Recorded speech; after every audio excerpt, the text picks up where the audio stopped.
these preview exercises together. These are going to give us a little bit of reminders of things that we need to be familiar with as we go into today's lesson with new stuff. So if I want to simplify root 18 minus root 8, how do I do that?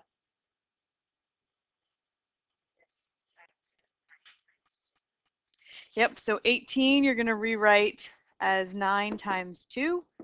And then why did I write it as 9 times 2 and not say 6 times 3? Because 9 is a perfect square. Good. All right, think about the 8. Does it have any perfect square factors? 4. So I could write that as 4 times 2. And then you can pull out the perfect squares. So the square root of 9 is 3. So I write 3 square roots of 2. Square root of 4 is 2, so I have 2 square roots of 2. If you have 3 square roots of 2 and you take away 2 square roots of 2, how many square roots of 2 do you have left? 1. 1 square root of 2. All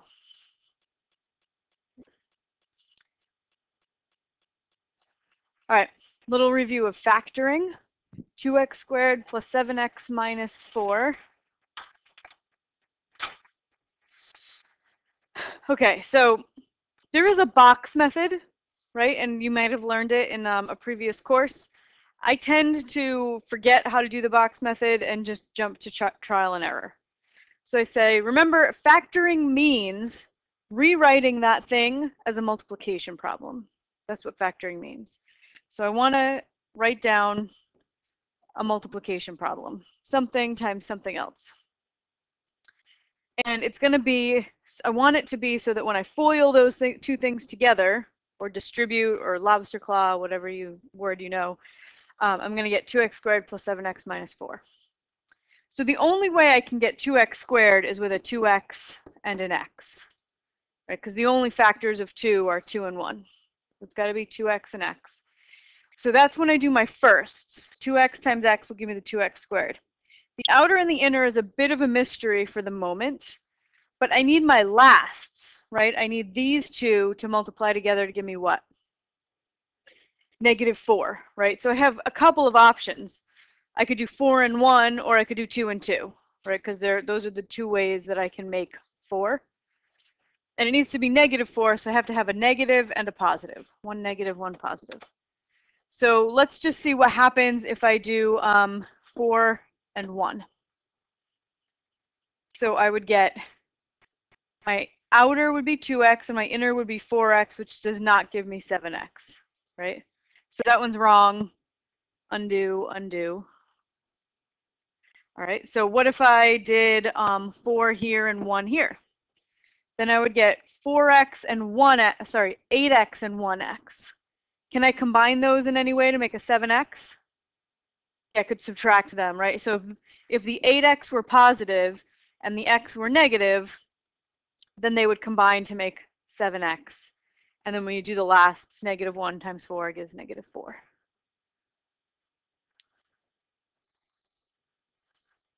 That familiar?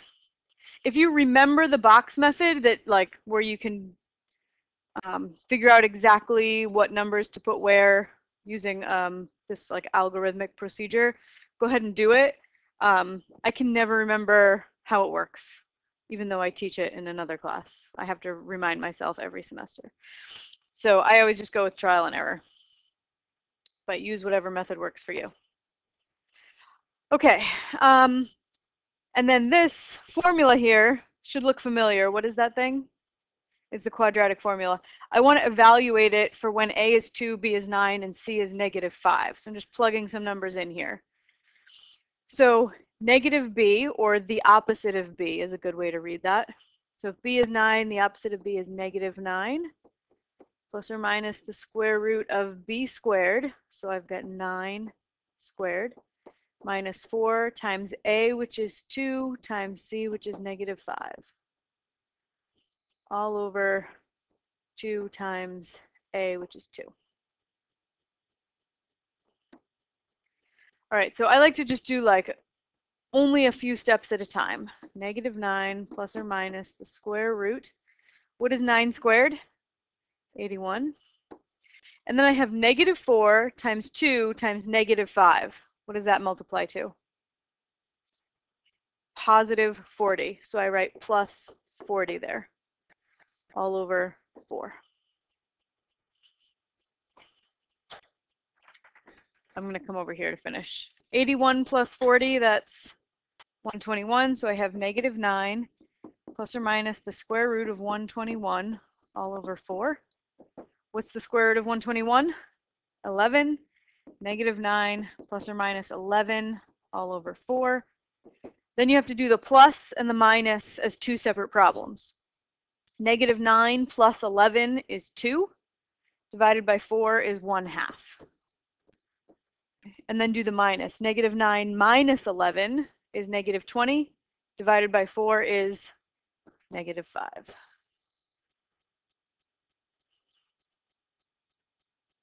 All right, very good.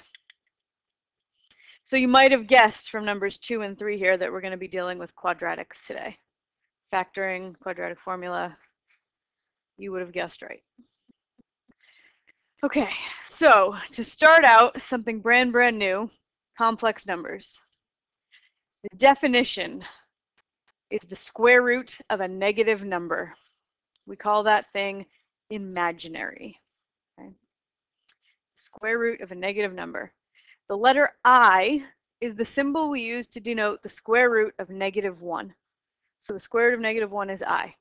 Now, up until today, till this very moment, you have always been told that you cannot take the square root of a negative number, right?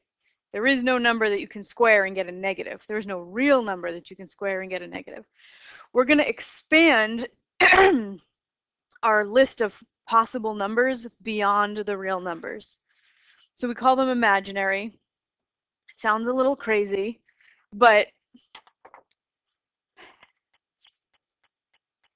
think about it in terms of how negative numbers were invented. When numbers were first being used, right, there were just the counting numbers. 1, 2, 3, 4, right? And then there were fractions. Then we could take half of something. And it wasn't until later that there was such a thing as 0, because numbers were used to count things, and if there were no things, we did not need to count them, right? So later came 0. That was like a new invention. And then later, way later, came negative numbers. And to people who had been using numbers to count things, negative numbers were like, what the heck are you talking about? Those are not real. That doesn't make any sense. So we keep adding to our idea of what a number is and what it can represent. And this is a new idea. Now we're saying, you know, there is no real number that you can square it and get a negative, but let's pretend, let's say that there is a number that you could square it and get negative 1. We're going to call this thing I. And I stands for imaginary. So in general, if k is a positive number, if you want to take the square root of negative k, rewrite it as the square root of negative 1 times the square root of k, and then replace the square root of negative 1 with an I. So let's look at example, the square root of negative 49. Rewrite that as the square root of negative 1 times 49. Break it into two square roots, negative 1 times the square root of 49. The square root of 49 is 7. The square root of negative 1 is I. So the answer here is 7I.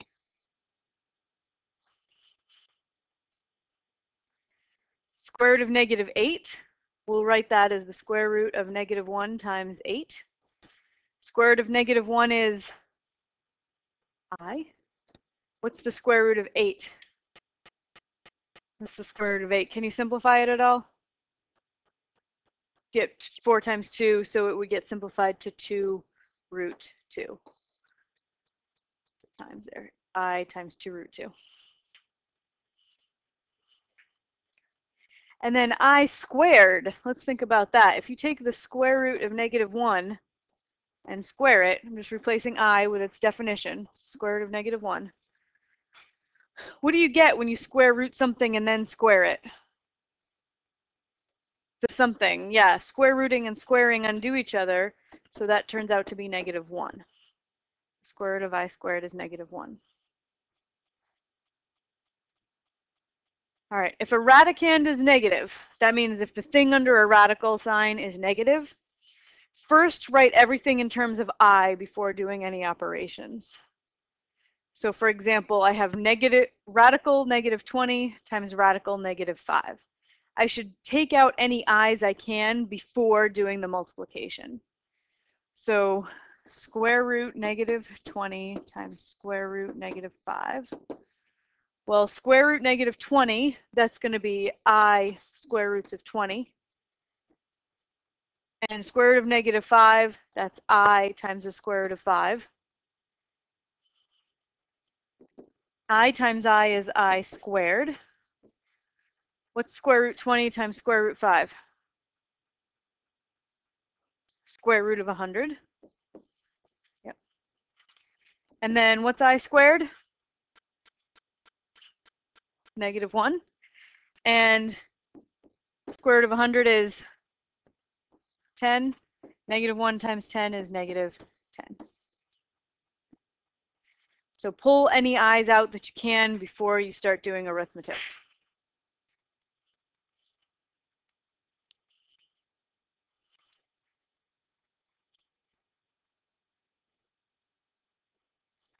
All right, quick review of quadratic equations here.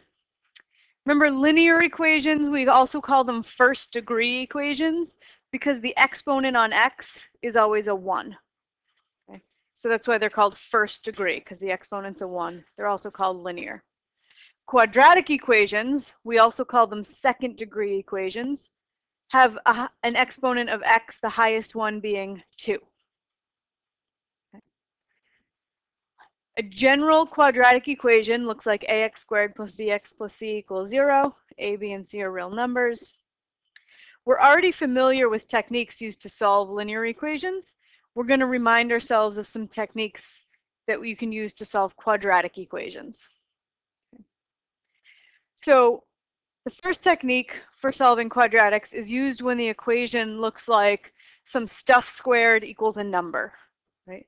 So for example, if I have x squared equals negative 25, something squared equals a number, the technique we use here that's quickest is to take the square root of both sides.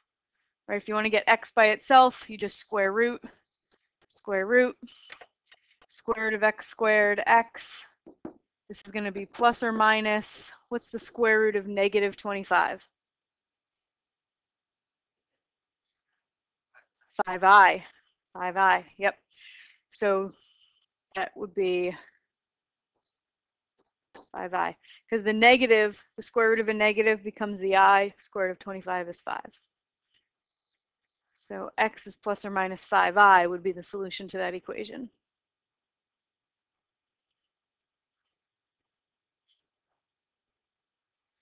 The next technique for solving quadratics involves factoring and using the zero product property. The zero product property says that if you're multiplying two numbers together and the answer is 0, the only way that can be true is if one or both of your two numbers are 0. It's the only way you can get 0 as the answer to a multiplication problem. So we'll do a quick practice with factoring.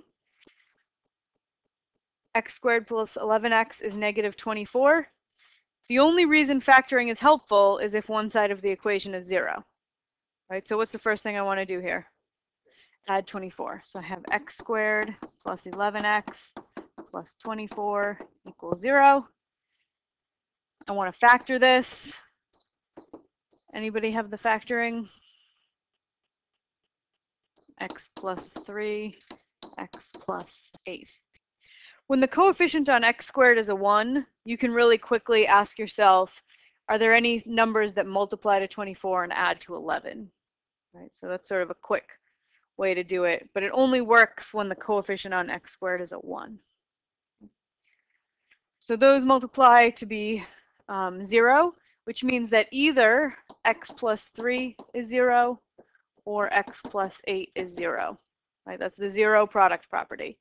If you multiply two things together and you get 0, one or both of them has to be 0. So either x equals negative 3 or x equals negative 8.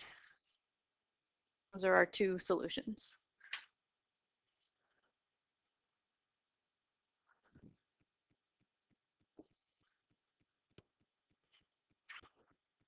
Look familiar? Okay. There's a third method for solving quadratic equations. It's generally the most useful because it's the most widely applicable. You can use it in any situation, right? The first one we looked at only works if you can make it look like x squared equals a number. The second one only works if you can factor it. But this one works in any situation, the quadratic formula.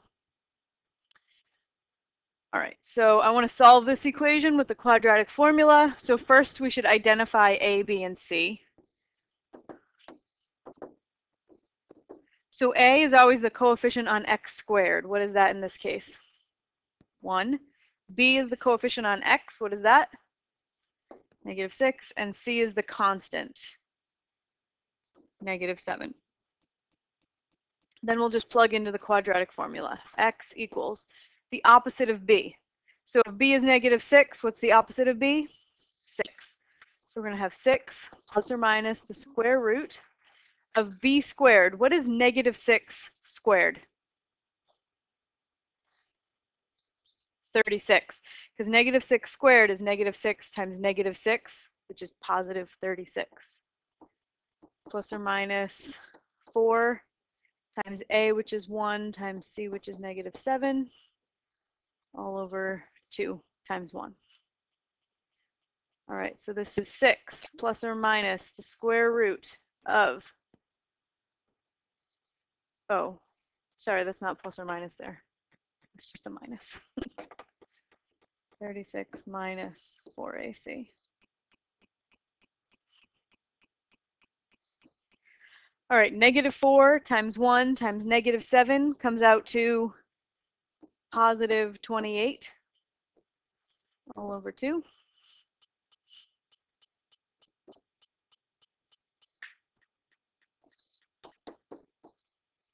(36 plus 28 is 64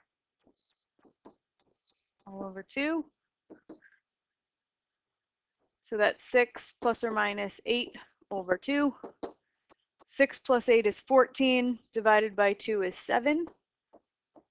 6 minus 8 is -2, divided by 2 is -1.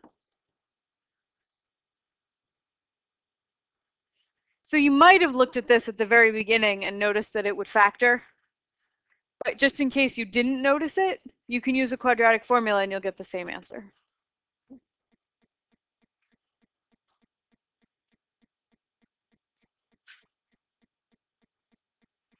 All right, so we did a quick review of solving quadratic equations, and we did a very brief introduction to imaginary numbers. They're square roots of negative numbers. So I'm going to have you work through the class activity to get the rest of the details, and I will come around and discuss with you as needed.